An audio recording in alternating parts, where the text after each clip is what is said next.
Casimero pabor kay Angkahas na manalo kay Mepranum.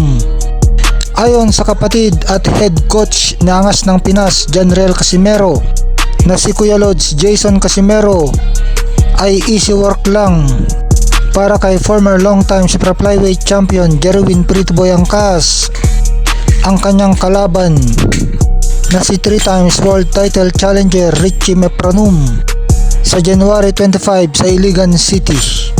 Naging amateur boxer daw kasi si Angkahas, kaya mahusay sa distansya, at para makatama si Mepranum kailangan niyang dumikit, kaso hindi daw magpapalapit sa kalaban itong si Angkahas.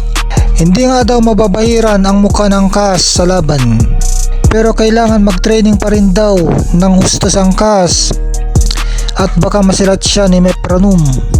Bagaman nakita na ni Jason si Mepranum sa sparring nila ni Cuadro Alas, pero di daw magandang pakiramdam noon ni Mepranum.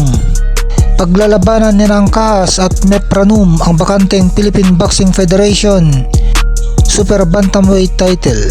Inoue pinalitan na si Goodman ng di kilalang kalaban.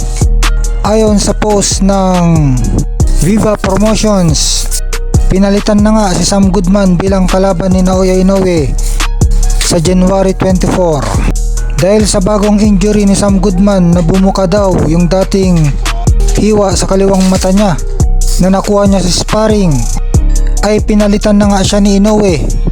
Ipinalit si South Korean challenger Ye Joon Kim. Sa January 24 pa rin ang bakbakan nitong Japanese pound for pound star Naoya Inoue at Ye Joon Kim. Nakataya pa rin ang 4 na belt ni Inoue sa super bantamweight. Ang laban nila sa Ariake Arena, Tokyo, Japan.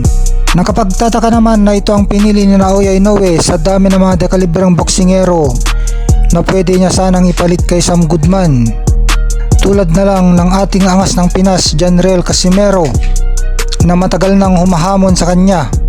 Nandyan din si Murodjan Akhmadaliev na kanyang mandatory challenger, at mga top rated fighter na sina Carla Mes Martin, ang kanyang WBC mandatory na si Alan Picasso na nagpayag na rin ng kagustuhang makalaban siya.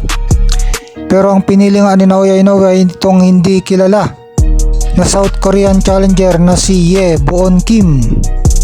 Nababash tuloy ngayon si Inoue dahil sa kanyang pagka cherry picker.